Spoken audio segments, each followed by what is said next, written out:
Good morning, students. Once again, I welcome all of you for the second lecture of kinematics of machinery. In the first lecture, what we have learned, that is a kinematic link. Kinematic link, it is a each part of a machine or that mechanism which move relative to the other. And after that, we have discussed about the types of kinematic links and constraint motion, that is a restriction on the relative motion on the part or element or link of that mechanism or machine. So today we will see the next topic, that is a kinematic pair. Okay, so we know that kinematic links, it is a single part. So when we join two kinematic links, so it forms the pair. So kinematic pair means what? The two links of mechanism when in contact with each other are said to form a pair if the relative motion between them is completely or successfully constrained. Then that pair is known as kinematic pair. Completely constrained motion or successfully constrained motion means what? One of the link which is having a motion in particular definite direction with respect to the other link. Okay. So the classification of kinematic pairs, it is next point. So first, the kinematic pairs are classified according to the type of relative motion between the links. Then here we consider, that is a sliding pair, turning pair. Okay, let us see. First, according to the type of relative motion. Okay, similarly according to the type of nature of contact and according to the manner of constraint of the element. So first one is according to the type of relative motion between the links. So here sliding pair, turning pair, rolling pair, spherical pair and screw pair. So what is sliding pair? What happens in this figure? We can see that rectangular bar rod which is having only one motion, that is a sliding motion or reciprocating motion inside that rectangular hole. Okay, turning pair means what? Here we consider that is a shaft which is rotated inside that hole of that bearing. Okay, so that shaft which is having only a turning motion, that link which is having a rotary motion or it turns with respect to the axis of other link. Then here we consider rolling pair. Rolling pair means what? Here one of the links having a rolling motion over the surface of other link. For example, here we can say the motion of the tire or wheels over the road surface. Now here in this figure we can see the ball bearing. So balls which is having a motion over the surface form of bearing. Then the spherical pair. Spherical pair means what? Here there is a spherical shaped object, okay, which is having a motion inside that, which can turn inside that fixed element or fixed link. Okay, that is called a spherical pair. Means, for example, we can say the mirror of a car. That is the example of spherical pair. The last, screw pair. Now we know that nut and bolt arrangement. Now what happens here? When we rotate the nut, okay, then it advances in the axial directions. Means here actually there are two motions, that is a rotational and also sliding motion, but these are the two dependent motion, because when we rotate the nut, when it turns, then it advances in the axial direction. Okay, so screw pair. So here we can say that is the nut and bolt arrangement, that is the example of screw pair. Next, here we consider according to the nature of contact between the element, that is a lower pair and higher pair. Lower pair means surface of area contact. When there is a contact between the two links having a similar surface, okay, so there is a contact, that is a area contact or complete surface contact. So here we can say that is a sliding pair. Now here that is a rectangular rod.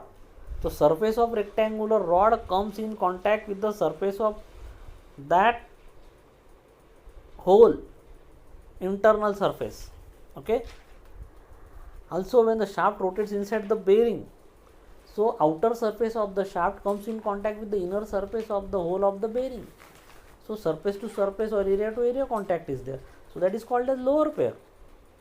And higher pair means what? Here we can say that is a line contact or pine contact. Now for example, here we consider the pair of gears. When there is a meshing between the gears, so there is a line contact. Okay. Also when we consider the cam follower mechanism, so it is a point or line contact. So when there is a contact between the two links, is a point or line contact, and the nature of surfaces are also different, then it comes under the higher pair. Okay, now here we can say another example, cam and follower arrangement. So contact between, there is direct contact between the cam and follower, so here there is a point contact, so which comes under the higher pair. Then according to the nature of mechanical constraint, what are the restrictions provided on that motion between the elements? So self or closed pair, or force or open pair. So here we can say that is the sliding pair. Okay. Now piston reciprocates inside the cylinder, that is a complete constraint motion. Okay. Motion of a, that is a lathe bed. Okay. So here we can say that is a, now here the contact between, that is a rectangular hole and rectangular bar is there. So here there is only one motion, that is a sliding motion. So the contact is maintained between these two members by pairing itself. These two elements or these two links are responsible to maintain this particular sliding motion. Okay. So here that is a mechanical arrangement between these two elements. But when in cam and follower, the contact is maintained between these two members is with the help of spring force. So spring, it is external force which is used to maintain the contact between these two members. That's why this type of pair is called as force or open pair. Okay. Next point is what? Kinematic chain. So first what we have studied, kinematic link, single part, kinematic pair, two parts. So kinematic chain means what? It is a combination of kinematic pairs. Okay. So combination of kinematic pairs, that is called as kinematic chain. When kinematic pairs are coupled in such a way that the last link is connected to the first link to transmit the definite motion, means that is completely or successfully constrained. So another definition of kinematic chain is what? It is a combination of kinematic pair joined in such a way that each link forms a part of two pairs and the relative motion between the links or elements is completely or successfully constrained. Okay, now here we can see the example of reciprocating engine mechanism. That is crank, connecting rod, piston, frame, cylinder. These are the individual kinematic links. But when we connect crank and connecting rod, it forms the kinematic pair. Okay. When we connect connecting rod and piston, it is another kinematic pair. Piston and cylinder, another kinematic pair. Crank and frame, another kinematic pair. So these are four kinematic pair which forms kinematic chain. Okay. And the link 1 is connected to the last link, that is a piston. Okay. So in kinematic chain, if each link is assumed to be part of two pairs with two adjacent links, then the relation between number of pairs and number of links may be expressed in the form of equation.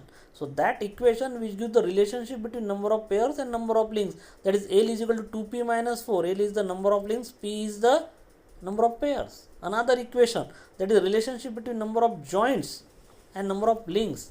So J is equal to 3 by 2 L minus 2. J is number of joints, L is the number of links. Now here we are going to apply this equation to particular configurations.